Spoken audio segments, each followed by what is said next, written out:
മെനിഞ്ഞാന്ന്, അതായത് 23-ാം തീയതി. 23-ാം തീയതി ഏകദേശം 12 മണിക്കും 12:15 ഇടയിലുള്ള സമയം. ആ സമയത്താണ് ആ പെൺകുട്ടി ആ ഷോപ്പിനുള്ളിൽ കയറിയത്. അപ്പോൾ ആ 15 മിനിറ്റിനുള്ളിൽ ആ 15 മിനിറ്റിനുള്ളിൽ 3 കോളുകളാണ് ഈ രജിസ്റ്ററിലുള്ളത്. നിങ്ങൾ വിചാരിക്കും ഇതൊരു CBI അന്വേഷണമായിരിക്കുമെന്ന്. ഒരിക്കലുമല്ല. ഏതോ ഫോൺ റീചാർജിംഗ് സെന്ററിലെ നമ്പറുകൾ എഴുതിയ ബുക്ക് അടിച്ചുമാറ്റി ഏതോ പെൺകുട്ടിയുടെ നമ്പർ തപ്പുകയാണ് ടോം എന്ന ടോം വർഗീസും അവന്റെ ചങ്ങാതി അജിത് എന്ന അജുവും. This one. എന്റെ പുണ്യാളാ, ഈ നമ്പർ അന്ന് ഷോപ്പിൽ കയറിപ്പോയ പെൺകുട്ടിയുടെ തന്നെ ആയിരിക്കണേ. 94. ഹലോ ഹലോ ഹലോ, ഇത് രാജേഷ് അല്ലേ? അല്ല, ഞാൻ ഭാമയാ. നിങ്ങളാരാ? ഭാമയോ? അയ്യോ സോറി കേട്ടോ, ഞാനിതേ രാജ് നമ്പരാന്ന് കരുതി വിളിച്ചാ. ഞാനേ US വന്നതാണേ. ഞാൻ പോകുന്ന സമയത്ത് ഈ നമ്പർ രാജേഷിന്റെ ആയിരുന്നു. സോറി കേട്ടോ. അല്ലത് സിനിമാ നടി ഭാമയാണോ? മോനെ, ഈ നമ്പർ ഇവിടെ ചെലവാകത്തില്ല കേട്ടോ. അല്ല, സിനിമാ നടി ഭാമയുടെ അതേ ശബ്ദം തന്നെ, അതുകൊണ്ട് ചോദിച്ചതാ. വെച്ചിട്ട് പോ.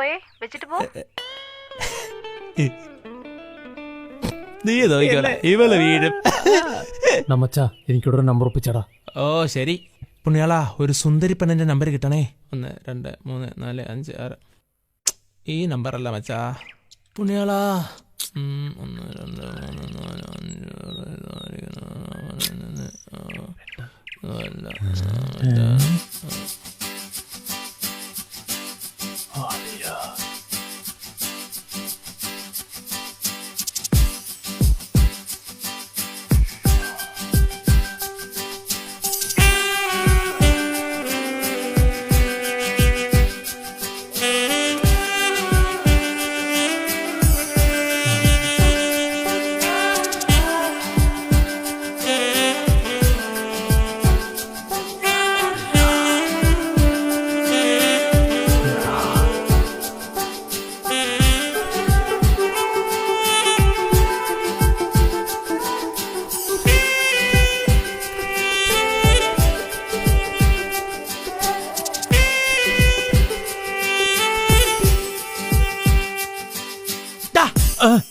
പുതിയ താമസക്കാരാടാ. അപ്പൊ ഇതുവഴിയാണല്ലേ പോയത്? എന്നിട്ട് എന്താടാ തെണ്ടി എന്നെ വിളിക്കാഞ്ഞേ? എടാ, നീ നമ്പർ തപ്പിക്കൊണ്ടിരിക്കല്ലേ? പോയതേ പോയി. പക്ഷേ ഇതേ അവരുടെ പുറകിന് പോകാനോ അവരുടെ നമ്പർ തപ്പാനോ നമ്മൾ രണ്ടുപേരും ശ്രമിച്ചേക്കരുത്, കേട്ടല്ലോ?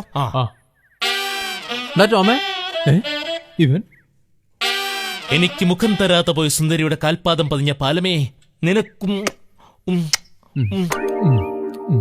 ആ സുന്ദരിയുടെ മുഖം കണ്ടോണ്ടാടാ ഞാനിവിടെ കിടക്കാന്ന് വെച്ചത്. എന്റെ പുണ്യാളാ, ആ ചേച്ചിയുടെ ഭർത്താവ് ഏതേലും നല്ല ഗൾഫുകാരനായിരിക്കണേ. അതെന്താടാ, നീ ഗൾഫിലോട്ട് പോണ? അതല്ലടാ, ഈ ഗൾഫുകാരന്റെ ഭാര്യമാരെ വിളിക്കാൻ വളരെ എളുപ്പമാ. ഓ, ഒന്നും അറിയാത്ത പോലെ. നീ എന്നെ കൊണ്ടൊന്നും പറപ്പിക്കല്ലേ കേട്ടാ. എടാ, ഗ്രീഷ്മയുടെ ഭർത്താവ് അമേരിക്കയിലടാ. എടാ, അമേരിക്കൻ ഗൾഫൊക്കെ ഈ കാര്യത്തിൽ ഒരുപോലെ കേട്ടാ. അമേരിക്കൻ ഗൾഫൊക്കെ ഒരു അമേരിക്കക്കാരൻ വന്നേക്കുന്നു. വേണ്ടേ, നമുക്ക് നാളെ തന്നെ ആ ചേച്ചിയുടെ വീട് തപ്പിയെടുക്കണം കേട്ടാ. അപ്പൊ ഓക്കെ ഓക്കെ ഓക്കെ. ഇതാടാ മറ്റേ ചെറുക്കന്റെ വീട്. ആണാ? അത് ശരി.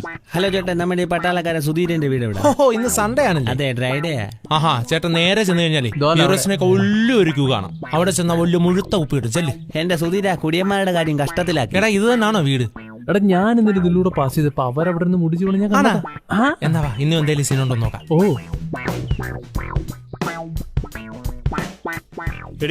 അയ്യോ, കത്തിക്ക് മൂർച്ച കുറവാണല്ലോ. മച്ചാനെ, ഭർത്താവ് നാട്ടിലുള്ള നമ്മുടെ ചീട്ട് കയറും.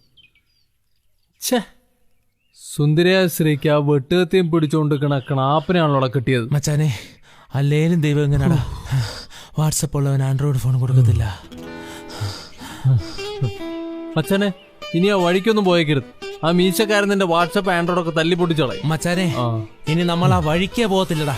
ഇത് സത്യം സത്യം സത്യം. ഇനി ഇവനെ കൊണ്ടുള്ള ശല്യം ഉണ്ടാവത്തില്ല.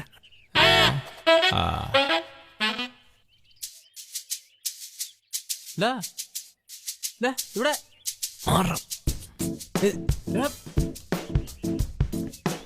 നീ തന്നെ സത്യം ചെയ്തിട്ട്? സത്യം കോപ്പ്.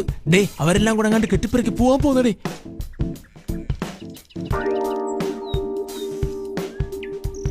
ഡേ അയാളുടെ പേര് ഞാൻ പറഞ്ഞിട്ടില്ലേ, ക്ലാപ്പൻ കൊച്ചി ദുബായ്. കണാപ്പൻ അല്ലേ കണ്ണപ്പൻ. എന്ത് കണാപ്പേര് വാട്ടെ, അയാൾ പോയി കഴിഞ്ഞാൽ അടുത്ത ഒരാഴ്ചക്കുള്ളിൽ ഞാൻ ആ ചേച്ചിയെ വളച്ചിരിക്കും, അത് ഉറപ്പാ. ഓ പിന്നെ വളയ്ക്കാൻ പറ്റിയൊരു ലുക്ക്. എടാ ലുക്കിലല്ല മോനെ, നീ കണ്ടു. എടാ ലോകത്തുള്ള ഗൾഫുകാരുടെ ഭാര്യമാര് മുഴുവൻ നീ നോക്കിക്കോ, നിന്നെ പോലെ തൊലിവെളുത്ത കണാപ്പന്മാരെ അല്ല പ്രേമിക്കുന്നത്, എന്നെ പോലെ കറുത്ത സുന്ദരന്മാരെ. കേട്ടാ? കറുത്ത കുറവനാ എന്തോ.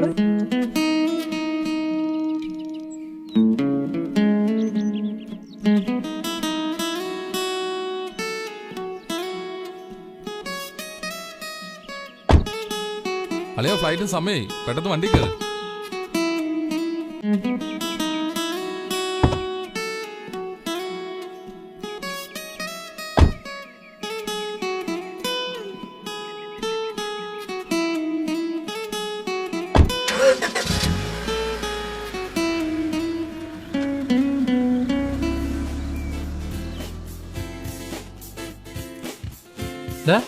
ഹെയർസ്റ്റൈലൊക്കെ മാറ്റിയല്ലോ. മറ്റേ ചേച്ചിയെ വിളിക്കാനല്ലടാ, കുറച്ച് വൃത്തിയായിട്ട് നടക്കാൻ തീരുമാനിച്ചു. കൊള്ളാം കൊള്ളാം. എടാ പിന്നെ ഒരു കാര്യമുണ്ട്, ഞാൻ നീ ആ പീസിനെ കണ്ട ഞാൻ അവരെ കയറി മുട്ടും, നമ്പറും മേടിക്കും, ഉറപ്പാ. മുട്ടും പൊട്ടും രണ്ടും നടക്കും. കാണാം നമുക്ക്. എടാ മറ്റേ ചേച്ചി വരുന്നടാ, ഞാൻ കയറി മുട്ടാൻ പോവാ. വേണ്ടട്ടാ, പണിപാളും. നീ പോടാ, നീ അങ്ങോട്ട് മാറി. എടാ ഞാനില്ലടാ തല്ലുള്ളൂ. ഞാൻ നോക്കാൻ വന്നിട്ട് ഇവരെന്താ എന്നെ തുറിച്ചു നോക്കുന്നേ? ഇവരുടെ കണ്ണിമ വിട്ടൂല്ലേ, തുറിച്ചു നോക്കി പേടിപ്പിക്കുവാണോ ഭഗവാനെ? എന്താ നിന്റെ പേര്? ടട്ടോ? ടോം. എന്താ ചേച്ചിയുടെ പേര്? എന്റെ പേര് സരിത. കേരളത്തിലെ പെമ്പിള്ളാർക്ക് ഇടാൻ പറ്റിയ പേര്. എന്താ നീ പറഞ്ഞേ? അല്ല ഈ ചേച്ചിയുടെ മറ്റേ ഈ കലിങ്ങനെ മതിൽ കെട്ടിയ വീടല്ലേ ചേച്ചിയുടെ? അപ്പൊ നിനക്ക് എന്റെ വീട് അറിയാം. അപ്പൊ ഒരു കാര്യം ചെയ്യ്, എനിക്ക് കുറച്ച് കാര്യങ്ങൾ സംസാരിക്കാനുണ്ട്. വൈകിട്ട് വീട്ടിലേക്ക് വന്നേര്. എന്താ? വൈകുന്നേരം എന്റെ വീട്ടിലേക്ക് വരാൻ. ഞാൻ വരാട്ടോ.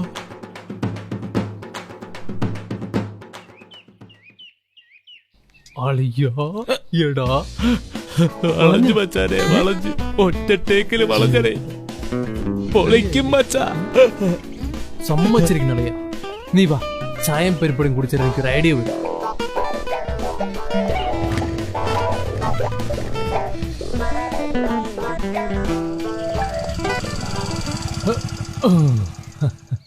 മച്ചാനെ, അവൾ ഇത്ര പെട്ടെന്ന് വളയുമെന്ന് ഞാൻ ഓർത്തില്ലടാ. എടാ വൈകിട്ട് വീട്ടിലോട്ടെല്ലാം വിളിച്ചിരിക്കുവാ. എടാ നീയും ഗ്രീഷ്മയുമായിട്ടുള്ള ഒരു ഇത് വെച്ച് പറ, എന്തായിരിക്കണം എന്റെ ഫസ്റ്റ് അപ്രോച്ച്? മച്ചാനെ, നീ വീട്ടിലോട്ട് ചെല്ലുമ്പോ അവളെ കുളിച്ചേറാൻ അണിഞ്ഞിരിക്കായിരിക്കും. നീ ആ കഥകിനോട് ചേർന്ന് നിന്ന് അവളെ അടിമുടി ഒന്ന് നോക്കണം.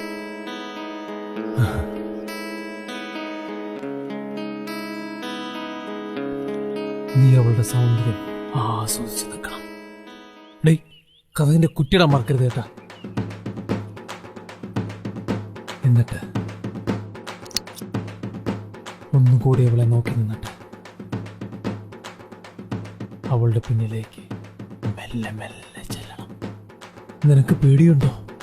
പേടിയുണ്ടോ? ഏയ് ഇല്ല, എനിക്ക് നല്ല ധൈര്യം. എന്നാ മുന്നോട്ട് പോവാം. അവളുടെ പിന്നിൽ കൂടി ചെന്ന് രണ്ട് കൈകളും ചേർന്ന് അവളെ കെട്ടിപ്പിടിക്കണം. എന്നിട്ട് നനുത്ത പെടലയിൽ കിസ്സടിക്കണം.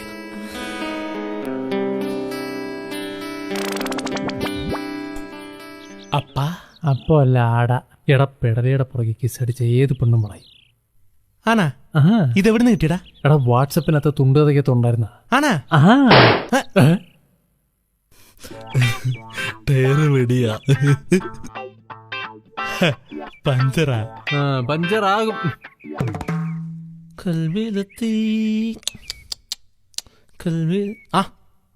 മച്ചാനെ, അപ്പൊ എല്ലാം പറഞ്ഞ പോലെ സരിത ചേച്ചിയുടെ അടുത്ത് പോയി വന്നിട്ട് നടന്ന സംഭവങ്ങളെല്ലാം വള്ളി പുള്ളി വിടാതെ എന്റെ അടുത്ത് പറഞ്ഞു തരണം, കേട്ടല്ലേ? എടേ ഇത്ര ഇലാശികളുടെ ഡ്രസ് മതിയായിരുന്നു. അതെന്തിനാടാ? അല്ല ഇതാകുമ്പോ ഊരാനും ഇടാനും ഒക്കെ എളുപ്പമല്ലേ. ഈയിടെ ഒരു ഭാഗ്യം കിട്ടുമ്പോ ഇങ്ങനെ അഹങ്കരിക്കില്ലടേ. പോയിട്ട് വാ. അപ്പൊ മച്ചാനെ പോയിട്ട് വരട്ടടാ. ചെല്ല്